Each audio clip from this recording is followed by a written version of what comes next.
عنهم الرجس وطهرهم تطهيرا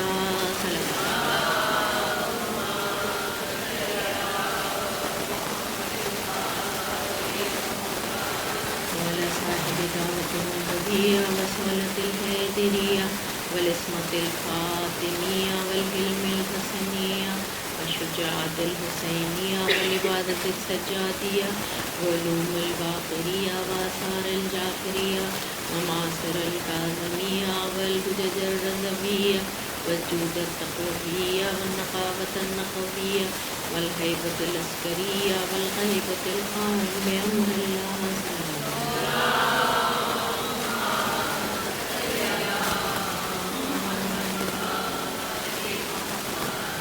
اما بعد فقد قال اللہ تعالی فی محکم کتاب بسم اللہ الرحمن الرحیم هو الذی بعث فی الامیین رسولا منهم یتلو علیہم آیاتہ ویزکیہم ویعلمهم الکتاب والحکمہ وان کانوا من قبل لفی ضلال مبین صلوات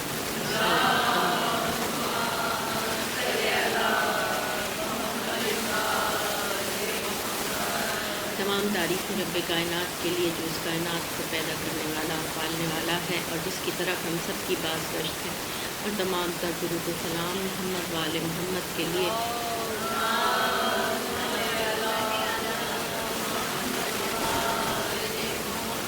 جو بارگاہ حق سے دین حق لے کر آئے اور اس کی حفاظت کا انتظام کیا۔ سرنامہ کلام کے لیے مسلسل میں اس آیت کی تلاوت کا شرف حاصل کر رہی ہوں۔ سورہ جمعہ کی آیت نمبر 2 ہے۔ وہی تو ہے وہ پروردگار جس نے ان امیین میں سے انہی میں سے ایک رسول کو مبعوث کیا جو ان پر آیات الہی کی تلاوت کرتا ہے، جو ان کے نفوس کا تزکیہ کرتا ہے، جو ان کو کتاب کی تعلیم دیتا ہے، جو ان کو حکمت کی تعلیم دیتا ہے، اور اس سے قبل تو یہ کھلی ہوئی گمراہی میں تھے۔ اخلاقیات کے عنوان سے ہماری مسلسل گفتگو، اور ہم اس عشر مجالس میں رضائل اخلاق و فضائل اخلاق کے حوالے سے گفتگو کچھ ہو چکی ہے اور کچھ ہوگی انشاءاللہ، اور انشاءاللہ یہ ایک ہمارا کریش کورس جیسے میں نے کل عرض کیا پورے سال کے لیے ہمارے لیے ایک گائیڈ لائن، صرف ایک گائیڈ لائن، صرف ایک ہمارے لیے اشارہ، تھوڑا سا یاد دہانی، تذکر ہمارے لیے، جس میں مطالعہ کرنا اور پھر حدود و قیود کو دیکھنا اور جانچنا، اور قرآن اور اہل بیت کے اقوال کی روشنی میں اس کے فرائض، اس کا وجوب اور اس کے حدود و قیود اور اس کی شرائط، اس سب کو جاننا پہچاننا ہمارا پھر انڈیویجولی سب کا فرض بنتا ہے۔ ہو سکتا ہے مجھ سے کوئی چیز رہ گئی ہو جو میں نہ بیان کر پائی ہوں، کوئی چیز محو ہو گئی ہو، یا کوئی چیز کسی ہو، تو اس حوالے سے سب کا، ہر مرد، ہر مسلمان مرد اور عورت کا فرض ہے کہ وہ علم حاصل کرے اور علم حاصل کرے، اور اس کے تمام باریکیوں کے ساتھ، کیونکہ یہ علم باطن ہے۔ اخلاقیات کا تعلق انسان کے قلب سے، انسان کے باطن سے ہے۔ باقی ظاہری عبادات جو ہیں ہمیں سب نظر آتی ہیں، ہم ان کے معاملات میں احکام سے واقف آسانی سے ہو جاتے ہیں، لیکن اخلاقیات کا تعلق انسان کے باطن سے ہے، اور ہمارے باطن، اپنے باطن کو ہم نے خود نہیں دیکھا، کسی اور نے بھی نہیں دیکھا، لیکن اس میں پلنے والی خوبیاں اور خامیاں، ان پر نظر رکھنا بہت ضروری ہے۔ تعلیم اخلاق کا بنیادی نقطہ یہی ہے، بنیادی نقطہ یہی ہے تعلیم اخلاق کا۔ فرمایا گیا کہ اے انسان، تیرے جسم کے اندر گوشت کا ایک ٹکڑا ہے، گوشت کا ایک ٹکڑا ہے، اگر وہ صحت مند ہے تو تیرے تمام اعمال ٹھیک ہیں، اور تیرا تمام جسم اور روح اور نفس صحت مند ہے، اور اگر وہ ٹکڑا بیمار ہے تو تمام اعمال اور نفس اور روح اور جسم بیمار ہے، اور وہ ٹکڑا ہے قلب، وہ ٹکڑا ہے دل۔ وہ میرے اور آپ کے درمیان جب تک ہم اس زمین پر زندہ ہے وہ دل ہمارے اندر دھڑک رہا ہے، اور جب اللہ ہمیں اپنی بارگاہ میں بلا لے گا تو وہ اپنا کام کرنا چھوڑ دے گا، لیکن جب تک ہم زندہ ہیں اس قلب کی حفاظت کرنا، اس قلب کی صحت کی حفاظت کرنا اخلاقیات کا بنیادی موضوع ہے، کہ قیامت کے دن اعمال صرف قلب سلیم سے قبول کیے جائیں گے۔ اس دن نہ مال کام آئے گا، نہ بیٹے کام آئیں گے، نہ دولت کام آئے گی، کچھ کام نہیں آئے گا، صرف وہ اعمال جو قلب سلیم سے کیے جائیں گے وہ اعمال کام آئیں گے۔ ویسے دکھاوے کے اعمال بھی کام نہیں آئیں گے۔ کہ حضور کے زمانے میں ایک عورت تھی، کہا صحابہ نے یا رسول اللہ، دن بھر وہ روزے رکھتی ہے، رات بھر نماز میں کھڑی رہتی ہے، تہجد پڑھتی ہے، لیکن وہ اتنی بدخلق ہے کہ اس کے پڑوسی اس سے نالاں ہیں، اور وہ پڑوسیوں کو اپنی زبان سے دکھ دیتی ہے۔ فرمایا میرے مولا نے اس کو کوئی اجر و ثواب نہیں، وہ جہنمی ہے۔ گویا اس کی عبادتیں بھی رائے گاہ گئیں اور اپنے آپ کو جہنم کا حقدار قرار کرا لیا، کس لیے کہ وہ بدخلقی کی وجہ سے اپنے پڑوسیوں کو ایذا دیتی تھی اور تکلیف دیتی تھی اپنی زبان سے۔ یہ ہے اخلاقیات کا معیار اور یہ ہے اس کی اہمیت، اور اس کے لیے ختم مرتبہ نے اپنی پوری زندگی، مکی زندگی بھی اور مدنی زندگی بھی، کہ جب آپ کو مبعوث کیا گیا تو عرب میں عربوں کے اخلاق بہت فاسد ہو چکے تھے، کہیں گھوڑا آگے بڑھانے پہ جھگڑا، کہیں پانی پینے پلانے پہ جھگڑا۔ عرب جس پہ قرنوں سے تھا جہل چھایا، پلٹ دی بس ایک آن میں اس کی کایا۔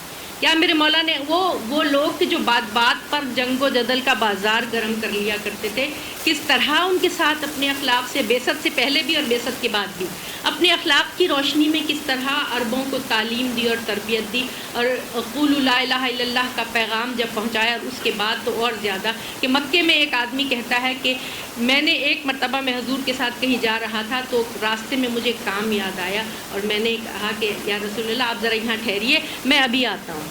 میں گھر گیا اور میں بھول گیا، 3 دن تک مجھے یاد نہیں آیا۔ 3 دن تک حضور اس ایفائے عہد کے لیے اس کا انتظار کرتے رہے۔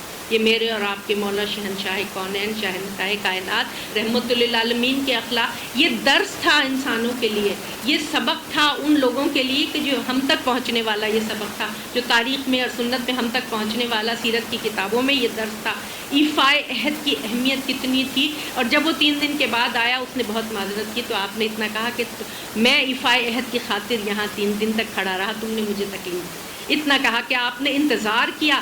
اور اسی طرح عدی بن حاتم طائی، حاتم طائی کا نام آپ نے سنا ہوگا، سخاوت میں بہت مشہور، اور پروردگار عالم کسی کا احسان نہیں رکھتا، اگر کوئی شخص نیکی کرتا ہے تو کسی نہ کسی طرح اس کی نسلوں میں اس کا اجر دے دیا جاتا ہے۔ حاتم طائی بہت سخی تھا، اگرچہ مسلمان نہیں تھا، لیکن عدی بن حاتم طائی اس کا بیٹا، حضور کے زمانے میں وہ تھا، لیکن وہ شروع میں اسلام نہیں لایا تھا، اور حضور سے وہ فرار ہو کے شام چلا گیا تھا اپنے دوستوں کے ساتھ۔ اس کی بہن، عدی بن حاتم طائی کی بہن ایک سمجھدار عورت تھی، اس نے اپنے بھائی کو راضی کیا، مرغوب کیا اس بات پہ کہ جاؤ اور مسلمانوں کے رسول سے ملاقات کرو۔ وہ آیا، بادل نخواستہ آیا، وہ کہتا ہے جب میں آیا مسجد نبوی میں تو ایسے بیٹھے ہوئے تھے سب کے درمیان زمین پر کہ لگ نہیں رہا تھا کہ یہ بادشاہ ہیں یا یہ یہاں کی مدینہ کی اسٹیٹ کے سربراہ ہیں، کیونکہ وہ تو مادی نظروں سے دیکھتے ہیں نا ہر چیز کو۔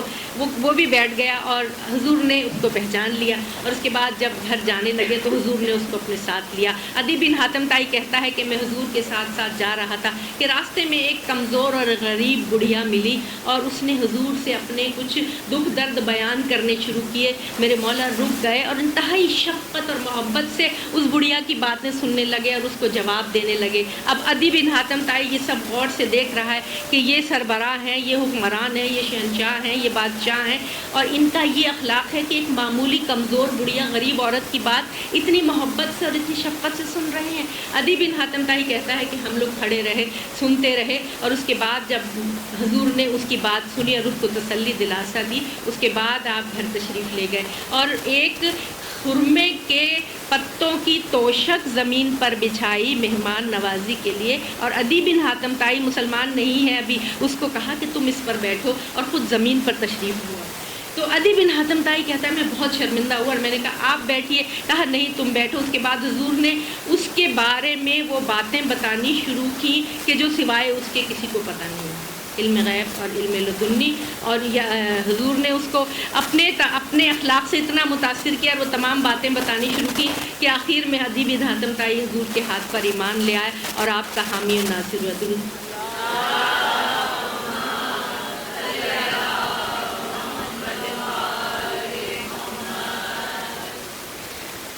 قلب سلیم سے اعمال قبول کیے جائیں گے، اور قلب سلیم کی صحت کے لیے ضروری ہے کہ قلب سلیم پر نظر رکھی جائے۔ ہمارے اعمال شب جمعہ میرے مولا کی خدمت میں پیش ہوتے ہیں، میرے اور آپ کے اعمال امام زمانہ کی خدمت میں پیش ہوتے ہیں، اور اس میں عبادات بھی اور اخلاقیات بھی۔ اس میں ہمارے اخلاق کی مہک وہاں تک جاتی ہے، اور وہ خوش ہوتے ہیں جب خوش اخلاقی کا ہم نامہ اعمال میں خوش اخلاقی درج ہوتی ہے تو خوش ہوتے ہیں، اور اگر بدخلقی ان تک پہنچتی ہے تو وہ رنجیدہ ہوتے ہیں کہ میرے ماننے والے، ہمارے مکتب، ہمارے فرش اعضاء پہ بیٹھنے والے۔ تو اپنے اخلاق کو آراستہ کرنا اور سنوارنا ہماری سب کی ذمہ داری۔ ہمارے اخلاق کی بنیاد ایمان پر ہے۔ مکتب فکر مکتب اسلام کے اخلاق کی بنیاد ایمان پر ہے، جبکہ دوسرے مکاتب فکر کی بنیاد جو ہے وہ دنیاوی نفع، دولت، پیسہ، اسٹاک ایکسچینج، پروفٹ لاس، اس کے اوپر ہے۔ بڑی ذمہ داری سے عرض کر رہی ہوں، یہ جو دنیا میں خبریں پھیلی ہوئی ہیں اور جو ہوائیں ہم تک پہنچ رہی ہیں، ہر روز میرے اور آپ کے گھروں میں ایک باکس جو رکھا ہوا ہے وہ ہم تک خبریں پہنچا رہا ہے کہ ان کے اخلاق کی بنیاد کس پر ہے؟ ذخیرہ اندوزی پر، منافع پر، پروفٹ پر، اسٹاک ایکسچینج کہاں پہنچ گیا، بینک کا ریٹ کہاں ہو گیا، ڈالر کہاں پہنچ گیا، پاؤنڈ کہاں پہنچ گیا، روپیہ نیچے گر گیا۔ یہ ان کے اخلاق کی بنیاد اس چیز پہ ہے۔ تو ان کے اخلاق کے معیار بدلتے رہتے ہیں نفع اور نقصان کے ساتھ۔ اگر ان کا فائدہ ہے، نفع ہے، تو آپ دیکھیے کتنے اعلیٰ اخلاق کا مظاہرہ ہوگا، اور اگر کہیں ان کا نقصان ہے تو دیکھیں وہ آپ پہچانتے ہی نہیں، گویا آپ کون ہے اور میں کون۔ یہ بڑی ذمہ داری سے عرض کر رہی ہوں۔ لیکن ہمارے مکتب فکر میں اخلاق کی بنیاد ایمان ہے، اور ہمارا ایمان مومن غم میں اور خوشی میں اور دکھ میں اور صحت میں اور بیماری میں اور امیری میں اور غریبی میں اور سفر میں اور گھر میں، ہر موقع پر ہمارا اخلاق متغیر نہیں ہوتا۔ ہمارے اخلاق کی بنیادیں، ہمارے اخلاق کے اصول متغیر نہیں ہوتے، وہ اسی بنیاد پر، اعلیٰ بنیادوں پر رہتے ہیں جن کی ہمیں تعلیم دی گئی ہے، کیونکہ ہماری بنیاد ایمان پر ہے۔ اور ایمان کیا ہے؟ کہا قرآن حکیم نے، یا ایھا الذین آمنوا، اے ایمان والو ایمان لاؤ۔ اس کا مطلب کیا ہے؟ اس کا مطلب یہ ہے کہ اپنے ایمان میں اضافہ کرو، اپنے ایمان کو روز بروز قوی کرو، اپنے ایمان کو ترقی دو، اپنے ایمان کو اوپر تک پہنچاؤ، اپنے ایمان کو ان تک پہنچانے کی کوشش کرو جن کے پیرو تم ہو، جن کا کلمہ تم پڑھتے ہو، جن کے مکتب فکر سے تم اپنے آپ کو وابستہ سمجھتے ہو۔ اپنے ایمان کو وہاں تک پہنچانے کی کوشش کرو۔ اور یقیناً جیسے میں نے کل عرض کیا کہ ایک دن میں کوئی جنت کے دروازے تک نہیں پہنچ سکتا، ہمیں بہت وقت چاہیے، سوائے اگر مرید حر جیسا ہو اور مرشد حسین جیسا ہو۔ صرف یہ استثناء موجود ہے، استثناء ضرور ہے کہ وہ ایک لمحے میں قسمت بدل گئی اور حر کا خط جنت کے پتے پہ جاتا ہے، اس نے دوزخ کا علاقہ چھوڑ دیا، کہ اب ایک لمحے میں وہ نظر پڑی ہے اور اس کا قلب منقلب ہو گیا اور وہ کس طرح جنت کے دروازے پر فوراً پہنچ گیا۔ یہ استثناء موجود ہے، لیکن عام طور پہ ہم لوگوں کو وقت چاہیے ہے کہ اپنے ایمان کو فروغ دیں، ترقی دیں، آہستہ آہستہ اپنے رذائل کو دور کریں، فضائل کو انکلکیٹ کریں آہستہ آہستہ، اور مایوسی نہیں، مایوسی گناہ ہے، اللہ کی رحمت سے مایوس نہ ہونا۔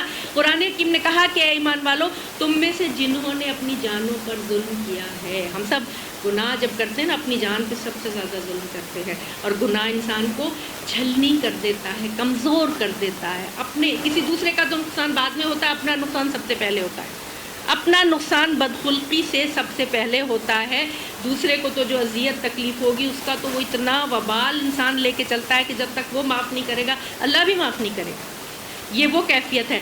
لیکن اپنے آپ کو قوت پہنچانا اور اپنے ایمان کو تقویت دینا اور آگے تک لے جانا جو ہے، یہ ذمہ داری بنتی ہے ہم سب کی۔ جب ہمارے پاس واعتصموا بحبل اللہ جمیعا ولا تفرقوا، تمہارے پاس اللہ کی رسی ہے، تم اس کو پکڑ کے رکھو، تھام کے رکھو۔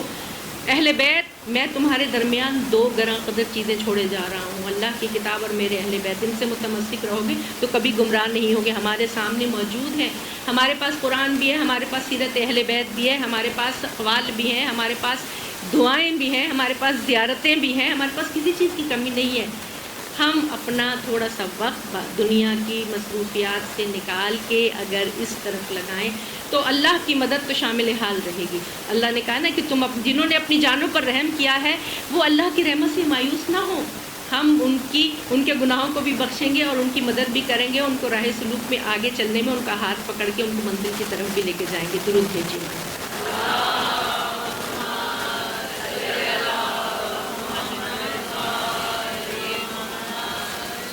ایمان کی کیفیت تو یہ ہے کہ میرے چھٹے امام کے پاس سہل بن حسن خراسانی ایران سے آئے ہیں، امام جعفر صادق علیہ السلام کے پاس۔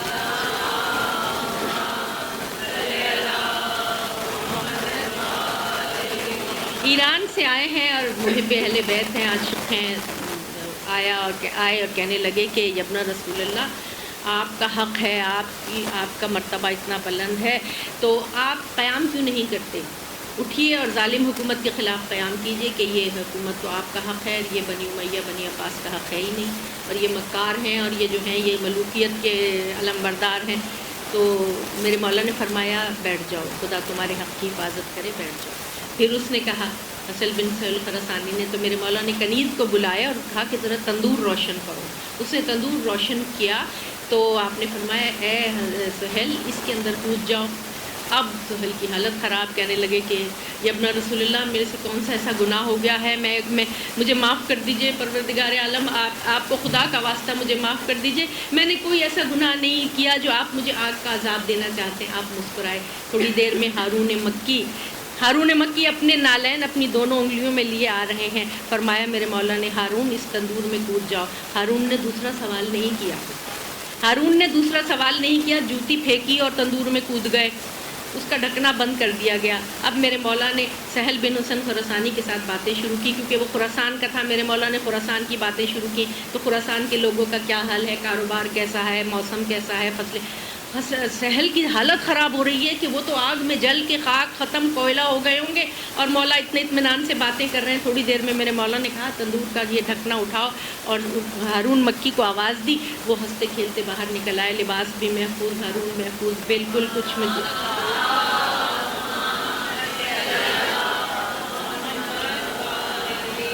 آج بھی ہو جو براہیم کا ایماں پیدا، آگ کر سکتی ہے انداز گلستاں پیدا۔ تو میرے مولا نے پوچھا سہل سے کہ یہ بتاؤ اتنے ایمان والے کتنے ہیں ایران میں؟ چونکہ سہل تو یہ کہہ رہے تھے نا کہ مولا 1,00,000 افراد ہیں آپ کی، تیار کھڑے ہیں تلواریں نکالے ہوئے۔ آپ نے پوچھا ایسے ایمان والے کتنے ہیں ایران میں؟ کہا کہ مولا 5 بھی نہیں ہیں۔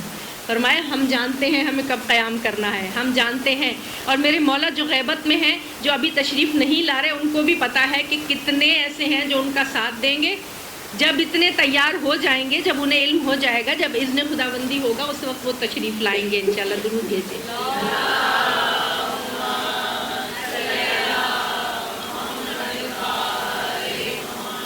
مکتب اہل بیت سے درس اخلاق ہمیں کس طرح ملتا ہے، ایک ایک واقعے سے کن کن پہلوؤں کی نشاندہی ہوتی ہے کہ مشہور واقعہ آپ نے بہت دفعہ سنا ہوگا، سورہ دہر میں جس کا ذکر ہے، شان نزول سورہ دہر۔ اگرچہ بہت سے متعصب مفسرین جو ہیں وہ کہتے ہیں کہ یہ مکی سورہ ہے، حالانکہ یہ مکی سورہ نہیں ہے، مدنی اس کی جو وہ آیات جس میں اہل بیت کی شان میں جو آیات ہے، حل عطا کی آیات جو ہیں، یہ آپ سب جانتے ہیں کہ جب شہزادے بیمار ہوئے تو کس طرح منت مانی گئی اور منت اتاری گئی، یہ اس کی شان نزول یہ تھی۔ اور اس واقعے میں جو فضائل اخلاق ہمیں نظر آتے ہیں، جس میں دیانت ہے، اخوت ہے، صبر ہے، انفاق فی سبیل اللہ ہے، ایفائے عہد ہے، اس کے بعد شجاعت ہے، اس کے بعد سخاوت ہے، یہ تمام فضائل اخلاق اس ایک واقعے میں ہمیں کس طرح نظر آتے ہیں۔ اب دیکھیے کہ ان کی آیات جو نازل ہوئی ہیں، وہ جس ترتیب سے نازل ہوئی ہیں، جس ترتیب سے عمل کیا گیا، اسی ترتیب سے وہ آیات نازل ہوئی ہے۔ یوفون بالنذر ویخافون یوما کان شرہ مستطیرا ویطعمون الطعام علی حبہ مسکینا ویتیما واسیرا، یہ آیات آئی ہیں۔ تو شہزادے بیمار ہوئے، چھوٹے بچے ہیں، اور حضور نے فرمایا کہ منت مانو کہ 3 روزے رکھو گے۔ والدین کو کہا تھا منت مانو کہ شہزادے صحت مند ہوں گے تو تم 3 روزے رکھو گے۔ منت مان لی والدین نے۔ جب شہزادے صحت مند ہوئے تو فوراً ہی روزے رکھنے کا ارادہ کر لیا۔ اب یہاں دیکھیے ایفائے عہد کا اصول کتنا زرین اصول، کہ ابھی بچے صحت مند ہوئے، طاقت نہیں آئی ہے، ابھی پوری طرح سے قوت بحال نہیں ہوئی ہے، لیکن والدین نے روزہ رکھنے کا ارادہ کیا، 3 روزے رکھنے کا ارادہ کیا۔ اب میرے مولا نے انتظام کیا کہ 3 روزوں کے لیے افطاری اور سحری کا انتظام پہلے ہی کر لیا جائے۔ اب دیکھیے اس معاشرے میں شہزادی کونین، جن کی والدہ ملکۃ العرب جن کے ملکۃ العرب، جن کے کنیز اور غلاموں کی پیٹیاں سونے کی ہوتی تھیں، جو سونے چاندی کے برتنوں میں قبل از اسلام کھاتے تھے، یہ وہ شہزادی ہیں جن کی ماں کی دولت پہ اسلام پلا، جن کی ماں کی دولت پر خانہ کعبہ کی چھت تعمیر ہوئی، جن کی والدہ کی دولت پر غلام اور کنیزیں آزاد ہوئے، جن کی والدہ کی دولت پر اہل مکہ کو قحط کے زمانے میں کھانے کھلائے گئے، یہ وہ شہزادی ہیں جن کے گھر میں کھانے کے لیے روزے رکھنے، افطاری سحری کا انتظام کس طرح کیا گیا۔ میرے مولا نے کہا یہودی کے پاس گئے اور یہودی سے 3 دن کا اون لیا، اون صاف کرنا، اس کو چرخے سے کاٹنا اور اس کو ترتیب دینا، 3 دن کا اون لیا اور اسی کے حساب سے 3 دن کے جو 3 دن کا کھانا وہ لے کر اور آپ آئے کہ آرام سے روزے رکھیں گے اور وہ سب کریں گے۔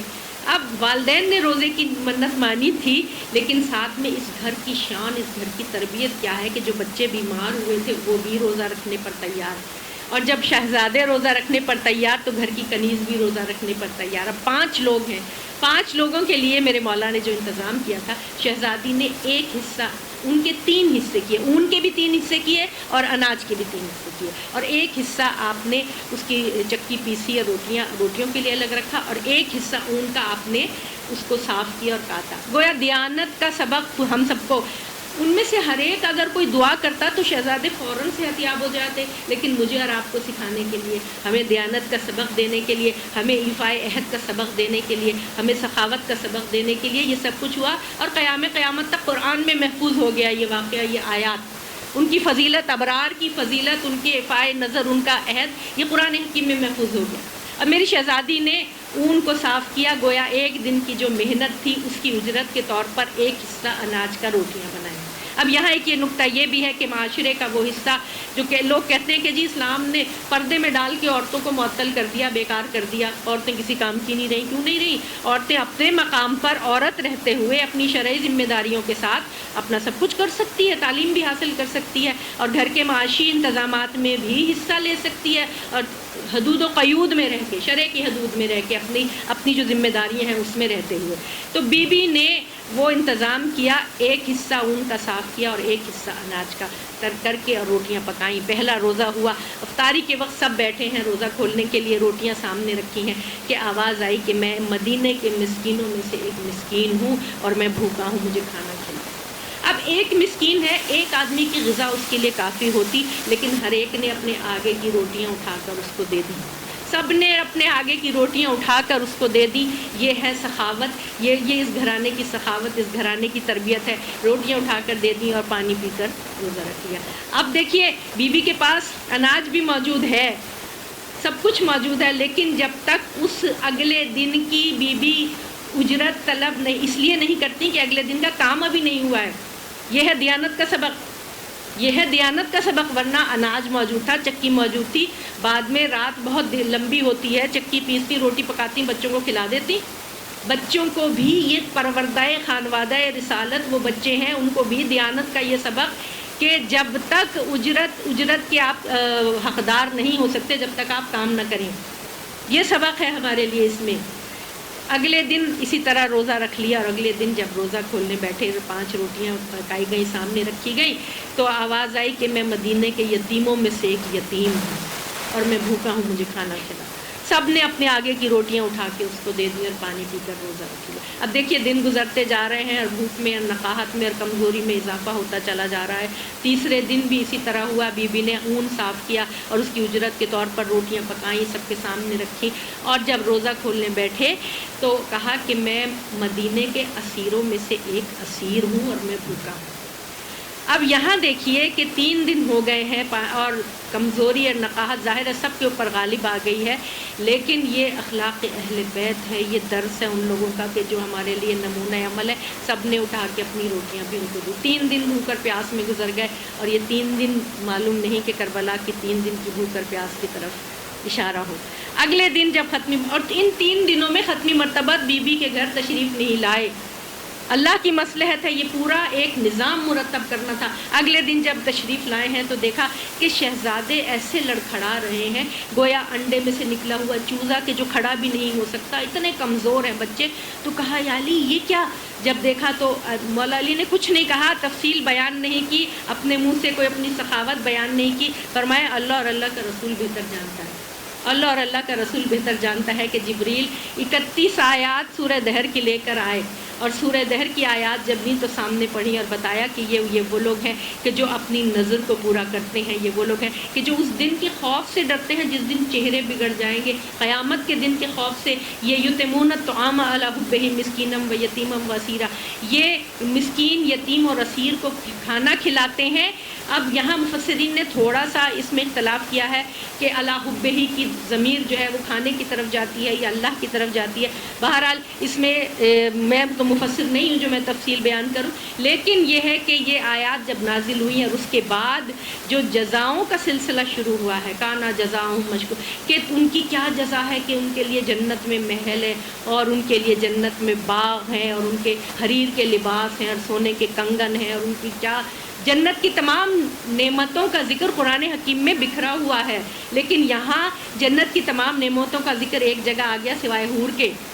غور کیجیے گا، یہ علامہ علی نقی کا جملہ ہے، سوائے حور کے، کیونکہ ان افراد میں شہزادی فاطمہ سلام اللہ علیہا شامل ہے۔ تو یہ بلاغت کے خلاف ہو جاتا ہے اور شہزادی کے ادب کے منافی ہوتا کہ اگر اس میں حوروں کا تذکرہ ہوتا تو۔ تمام نعمتوں کا ذکر ہے اس میں۔ اور یہ دیکھیے کہ پہلے 2 دن تو ایک اخوت اسلامی کا مظاہرہ تھا، اور آخری تیسرے دن اخوت انسانی کا مظاہرہ تھا، کیونکہ اسیر مدینے میں جو تھے وہ مسلمان نہیں تھے، اسیر جنگی قیدی تھے۔ اسیر وہ جنگی قیدی تھے کہ جو مدینے میں جنگوں کے بعد جو پرزنرز آف وار ہوتے تھے، مدینے میں اس وقت جیلیں نہیں تھیں اور ان کو اس طرح آزاد چھوڑا جاتا تھا کہ یا تو وہ چاہیں تو وہ محنت مزدوری کر کے اپنی روزی کما لیں، اور اگر چاہیں تو مدینے کے لوگوں کو حضور کا یہ حکم تھا کہ ان کی ضروریات پوری کرو، کھانا کھلاؤ اور ان کو دو۔ تو اسیر جو تھا وہ مسلمان نہیں تھا۔ تو یہ تعلیمات وہ ہیں کہ جو دنیا کے سامنے رکھنے کی، ہم سب کو مسلمانوں کو اللہ اتنی توفیق دے کہ یہ تعلیمات پوری دنیا کے سامنے رکھے کہ ہم تو ان کے ماننے والے ہیں کہ جو غیر مسلموں کے لیے بھی اتنے مہربان اور اتنے شفیق اور محبت کرنے والے ہیں کہ تیسرے دن کی غذا اٹھا کے غیر مسلم کو دے دی کہ کوئی بھوکا نہ رہے، یہ اس گھرانے کی عدالت ہے، سخاوت ہے، شجاعت ہے، صبر ہے، وفائے عہد ہے، دیانت ہے۔ اور یہ ان کے نمائندے جب تشریف لائیں گے تو پھر اس دنیا کو اسی طرح عدالت سے بھر دیں گے جس طرح یہ ظلم سے بھری ہے۔ ضرور بھیجیں۔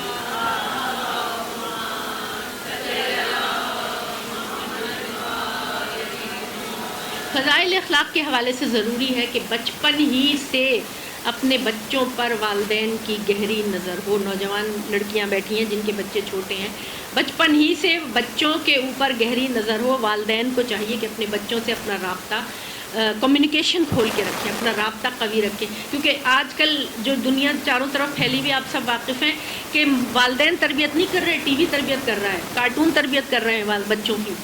اس سے کیا ہو رہا ہے کہ بچوں کے دماغ جو ہیں وہ جہاں تک جائیں گے، فرمایا میرے مولا نے کہ اپنے بچوں کو ہمارے اخلاق سے آراستہ کر دو اس سے پہلے کہ غیر اپنے اخلاق ان کے دل و دماغ میں ڈالے، اور ان کی تربیت وہ کرنے لگے اس سے پہلے خود تربیت کے باغ ڈور اپنے ہاتھ میں سنبھال لو، ان پر نظر رکھو، ان کے قریب رہو، اور ان کی نہ ان کو کسی پر ظلم کرنے دو، نہ ان پر کسی اور کو ظلم کرنے دو، کہ وہ کسی کو بلی نہ کرے، کوئی اور بھی ان کو بلی نہ کرے۔ ان پر اعتماد کرو، ان کو سچ بولنا سکھاؤ، اور اس کے بعد ان کی عزت نفس کا خیال رکھو، اور کسی کو اجازت نہ دو کہ جو ان کی عزت نفس کو مجروح کر سکے، اور ان کے اوپر ایسی نظر رہے کہ جب وہ اچھا کام کریں تو تشویق کے طور پر کوئی چھوٹا موٹا انعام، کوئی تھینک یو، کوئی شکریہ، کوئی کارڈ، ضروری نہیں کہ ہر چیز پیسے سے خریدی جائے، کوئی کارڈ بنا کے یہ جیسچر کوئی چھوٹا سا بچوں کو دیا جائے، جس سے وہ ان کے دلوں میں، دیکھیے ان کے جو دل دماغ ہوتے ہیں نا، سفید کاغذ کی طرح بالکل سادہ معصوم بھولے۔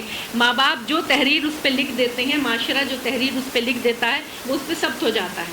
بدقسمتی سے ہمارا معاشرہ ایسی تحریریں لکھ رہا ہے کہ میں یہاں ممبر سے بیان بھی نہیں کر سکتی، تو والدین کو چاہیے کہ ان کے لیے تو ایمرجنسی ڈکلیئر ہو گئی. میں تو اپنے بچوں سے یہی کہتی ہوں جن کے بچے چھوٹے ہیں, تمہارے لیے تو ایمرجنسی ڈکلیئر ہو گئی ہے, ہم نے پھر بھی سمپل سادہ زمانہ گزار لیا. اب تو ایسی ایمرجنسی ہے کہ اپنے بچوں کو ان اخلاق سے اور تعلیمات سے آراستہ کرنے کے لیے آپ کو بڑا ہی حکمت عملی سے کام کرنا پڑے گا. ہم یہ بھی نہیں ہر وقت ان کو سختی بھی نہیں کر سکتے. اگر آپ سختی کریں گے تو وہ بچہ بدک جائے گا, بھاگ جائے گا, وہ مانے گا نہیں. محبت سے, پیار سے, کبھی اگر غلطی ہو بھی گئی تو عفو درگزر کر کے, معاف کر کے, اور اس کو گلے لگا کے, پیار کر کے, اس سے پوچھ کے, اور اس کے اندر بالکل ایسا اعتماد کا رشتہ قائم کریں. آج کی بدقسمتی کیا ہے کہ سب سے زیادہ بد اعتمادی اولاد اور والدین کے درمیان ہے. سب سے زیادہ بد اعتمادی جو گرون اپ بچے ہیں, ٹین ایجرز ہیں, جو اس سے بھی بڑے ہیں, اتنا فاصلہ ہے والدین اور اولاد کے درمیان. اور یہ بدقسمتی وہ پچھلے 30 سال جو میرے اور آپ کے گزرے ہیں اس دنیا میں, جہاں دنیا پلٹ گئی, بالکل 180 کے زاویے سے بدل گیا سب کچھ, اور ہمیں پتہ بھی نہیں چلا. ہم سوتے رہے, ہمیں پتہ بھی نہیں چلا کہ دنیا کہاں سے کہاں پہنچ گئی, جس کے نتیجے میں وہ جنریشن جو اب ٹین ایجرز ہیں یا 20s میں ہیں, وہ اپنے والدین سے بہت دور ہیں. کیونکہ والدین, میرے مولا نے فرمایا تھا نا کہ اپنے بچوں کی تربیت اپنے زمانے کے حساب سے نہ کرو, وہ کسی اور زمانے کے لیے ہیں. لیکن اس کا مطلب یہ نہیں ہے کہ ان کو اخلاقی اقدار بھی کسی اور زمانے کی تو نہیں. اپنی اخلاقی اقدار, اپنی بنیادیات, اپنا ایمان, عمل صالح, حق کی تلقین, صبر کی تلقین, یہ ان کی گھٹی میں ڈال دو, یہ ان کی تربیت میں ڈال دو, اور وہ اپنے والدین کو اپنا سب سے بڑا دوست سمجھیں. اپنی ماں کو, لڑکی اپنی ماں کو سب سے بڑا دوست سمجھے, اور لڑکا اپنے باپ کو سب سے بڑا دوست سمجھے. کوئی بات نہ چھپائے, ہر چیز شیئر کرے, کوئی سیکرٹ نہ ہو, کوئی راز نہ ہو والدین اور بچوں کے درمیان. اور اس کے بعد ان کی بات بھی سنی جائے, اور اس کے بعد ان کی عزت افزائی بھی کی جائے, اور ان کو سپوائل بھی نہ کریں. یہ نہیں کہ وہ ہائی مینٹیننس ہوتے چلے جا رہے ہیں, ماں باپ محبت کے مارے خرچ کیے چلے جا رہے ہیں, کسی طرح چین ہی نہیں ہے, کوئی چیز سمجھ میں ہی نہیں آتی ہے. نہیں, ایک جگہ لمٹ ضروری ہے, ایک لائن ڈرا کرنا ضروری ہے کہ بھئی یہاں تک ہے, اس سے آگے نہیں ہے. ڈوز اینڈ ڈونٹس, امر بالمعروف نہی عن المنکر, سب سے پہلے گھر سے شروع ہوتا ہے. سب سے پہلے اپنے گھر سے جو ہے یہ تربیت شروع ہوتی ہے, اور یہ آغاز ہوتا ہے. اور والدین کی بہت بہت بڑی ذمہ داری ہے اس زمانے میں. اور ملٹی نیشنل کلچر نے کیا کیا ہے کہ والد تو بیچارے 9 بجے تک محفوظ رہتے ہیں. بینک میں اگر نوکر ہیں تو وہ 9 بجے سے پہلے گھر نہیں آئیں گے. بڑی کسی کمپنی میں ہیں تو وہ کما رہے ہیں ماشاءاللہ بہت, لیکن 9-10 بجے سے پہلے گھر نہیں آئیں گے. بچہ سو جاتا ہے, اگلے دن اٹھ کے اسکول چلا جاتا ہے. یہ باتیں جو ہیں یہ آج کے ہمارے معاشرے کے لیے بڑی زہر قاتل ہیں. بچوں کو تو والدین کو چاہیے کہ کچھ نہ کچھ ایسا ضرور طریقہ اپنائیں, کوئی روڈ میپ بنائیں, کوئی منصوبہ بنائیں بیٹھ کے, کہ وہ اپنے بچوں کو اپنے قریب رکھ سکیں, اور غیروں کے اخلاق میں کہ دلدل میں پھنسنے سے پہلے اپنے حسن اخلاق سے ان کو آراستہ کریں. ضرور بھیجیے محمد.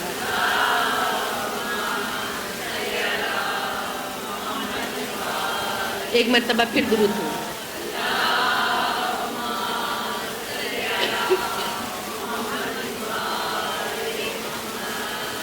جس گھرانے کے ہم پیروکار ہیں اور جن لوگوں سے ہم وابستہ ہیں, ان کی تربیت تو پیدائش سے پہلے شروع ہو جاتی ہے. ان کے گھرانے کی تربیت پیدائش سے پہلے شروع ہو جاتی ہے. کہ جب میرے مولا نے عقد کا ارادہ کیا تو اپنے بھائی عقیل سے کہا, جو ماہر انصاب تھے, ماہر انصاب عرب تھے, جن کو عرب کے خاندانوں کی خوبیوں کا علم تھا, کہا کسی بہادر قبیلے کی عورت تلاش کرو کہ جس سے ایک بیٹا پیدا ہو جو کربلا میں حسین کو کام آئے. اس گھرانے میں کربلا شروع سے پرورش پا رہی ہے. حسین کی پیدائش سے پہلے سے, حسین کی پیدائش سے لے کر اور کہاں تک, شب عاشور, روز عاشور, عصر عاشور تک کربلا اس گھرانے میں پرورش پا رہی ہے. فرمایا میرے مولا نے عقیل سے کہ کسی بہادر قبیلے کی خاتون کا انتخاب کرو جس سے وہ بیٹا پیدا ہو جو کربلا میں حسین کے کام آئے. فاطمہ کلابیہ کا انتخاب ہوا. بی بی تشریف لائیں, چوکھٹ کو بوسہ دیا, اور آ کے بچوں سے کہا مجھے ماں نہ کہنا, میں تمہاری کنیز بن کے آئی ہوں, میں تمہاری کنیز بن کے آئی ہوں. اور کیا میری بیوی نے تربیت کی ہے اپنے بیٹوں کی. 4 بیٹے بی بی ام البنین کے, امام حسین کے علاوہ 4 بیٹے کربلا میں شہید ہوئے بی بی ام البنین کے, اور عباس پیدا ہوئے ہیں. تو میرے مولا نے میرے مولا حسین نے گود میں اٹھایا، پیار کیا تو عباس نے آنکھیں کھولی، اور سائے کی طرح عباس حسین کے ساتھ ہیں، اور کس طرح اپنی جان فدا کرتے ہیں عباس کے اوپر کہ میرے مولا ان کو جان سے زیادہ عزیز رکھتے ہیں، وہ بھائی، وہ وفادار، اور پتہ ہے کہ اس کی تربیت کس لیے ہوئی ہے اور کس مقصد کے تحت ہوئی ہے، کس مقصد کی تکمیل کے لیے ہوئی ہے کہ عباس کون ہے؟ عباس وہ ہیں کہ جو اطاعت کی منزل پر ہیں، بے حد بہادر اور بے حد شجاع ہیں، بے حد شجاع ہیں، قمر بنی ہاشم ہیں، اور کتنے حسین و جمیل ہیں کہ جب مدینے کی گلیوں میں نکلتے تھے تو لوگ رک رک کے چہرہ دیکھا کرتے تھے، اتنے طویل القامت کہ جب گھوڑے پر بیٹھتے تھے تو پیر زمین کو لگتے تھے۔ اور آپ کے کیا القاب ہیں؟ آپ کے القاب ہیں کہ باب الحوائج، باب الحوائج فرمایا امام نے کہ میرے چچا کو باب الحوائج کا لقب عطا ہوا ہے کہ جنت میں 2 پر عطا ہوئے ہیں اور مومنین کی حاجتوں کے لیے وہ ان کی حاجتیں پوری کرتے ہیں، قمر بنی ہاشم اور علمدار حسینی۔ لیکن میرے مولا کو اپنا وہ لقب بہت پسند ہے جو سقائے سکینہ کے طور پہ دیا جاتا ہے کہ یہ لقب میرے مولا کو بہت پسند ہے کہ اس میں اذن میدان چھپا ہوا ہے۔ عباس کی اطاعت کیا ہے کہ جب دارالامارہ گئے ہیں، عباس دروازے کے باہر کھڑے رہنا، میری آواز بلند ہو تو اندر آنا، عباس سامان سفر تیار کرو، عباس قافلے کی حفاظت کرو، عباس خیام برپا کرو، عباس خیام اٹھا لو۔ اور میرے مولا نے اس شجاعت پر جو بند باندھا ہے، عباس کی شجاعت کو جو حسین نے اپنے قابو میں کیا ہے اور بی بی زینب نے اپنے قابو میں کیا ہے، ورنہ عباس کی شجاعت تھی، کسی کی مجال تھی فرزند رسول کی طرف کوئی آنکھ اٹھا کر دیکھ لیتا، کسی کی مجال نہیں تھی، مگر حسین کو وعدہ طفلی ادا کرنا تھا، وعدہ طفلی ادا کرنا تھا کہ جب اعزاء اور اقربا اور دوست اور احباب میدان جنگ کا رخ کر چکے، لاشیں قاسم آ چکا، آن محمد کی لاشیں آ چکی، عباس بہت مشکل سے ضبط کیے ہوئے ہیں، آئے خدمت میں، مولا اب تو اجازت دے دیجئے، اب تو اذن جہاد دے دیجئے۔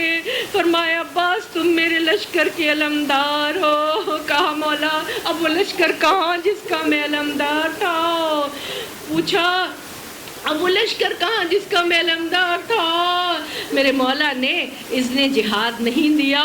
یہاں یہ نکتہ بہت اہم ہے کہ امام وقت کی اجازت کے بغیر کوئی جہاد نہیں، کوئی جہاد نہیں۔ کہا عباس تمہیں جنگ کی اجازت نہیں، بچے بہت پیاسے ہیں، سکینہ پیاسی ہے، جاؤ پانی کا کچھ انتظام کرو۔ عباس سے تلوار لے لی گئی اور نیزہ دے دیا گیا۔ عباس اندر آئے، شہزادی سے اجازت مانگتے ہیں۔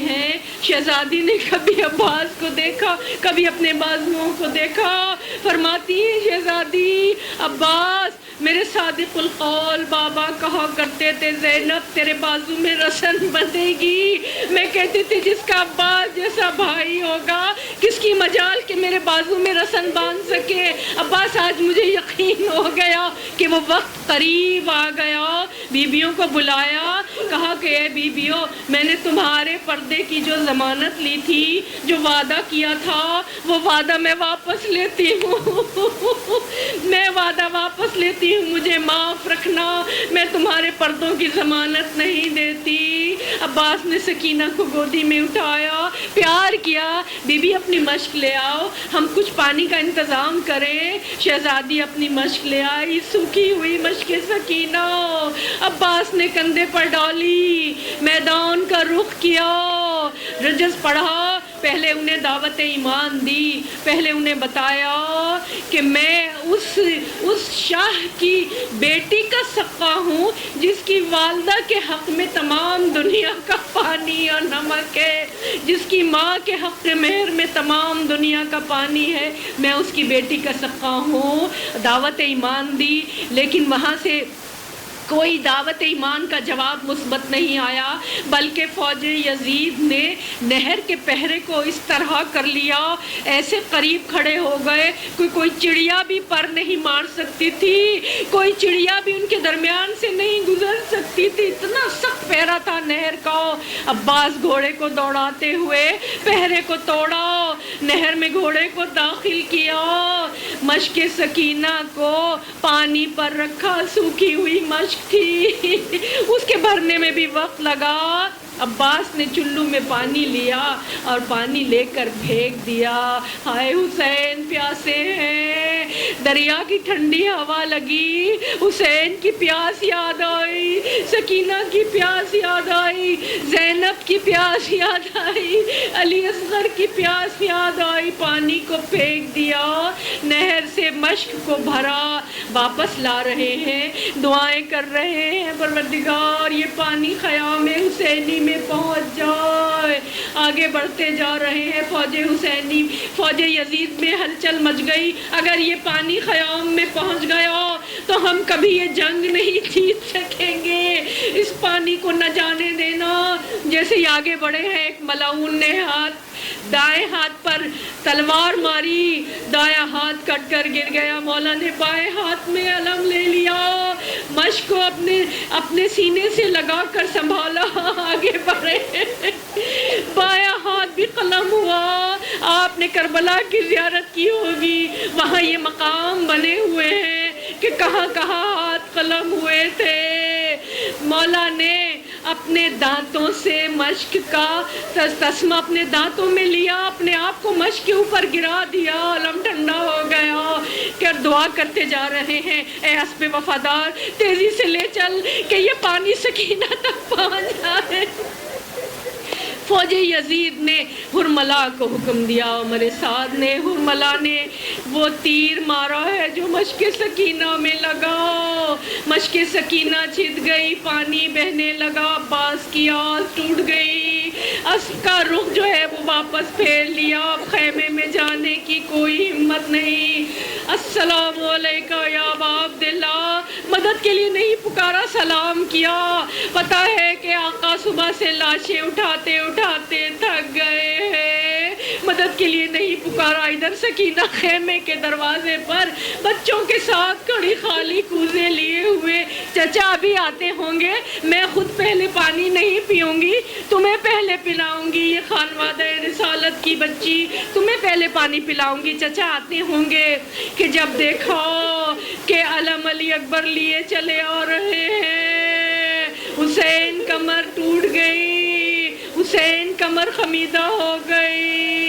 الا لعنت اللہ علی القوم الظالمین.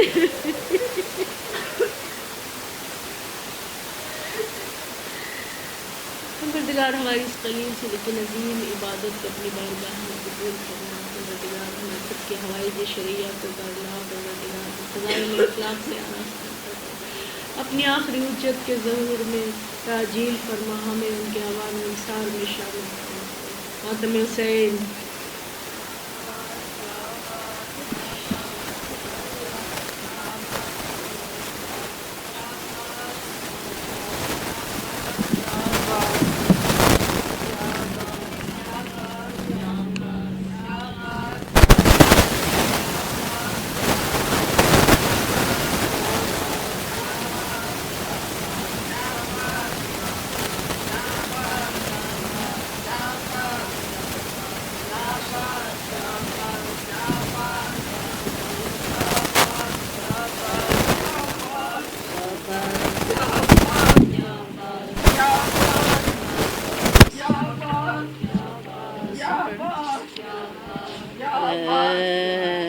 شیر نیستان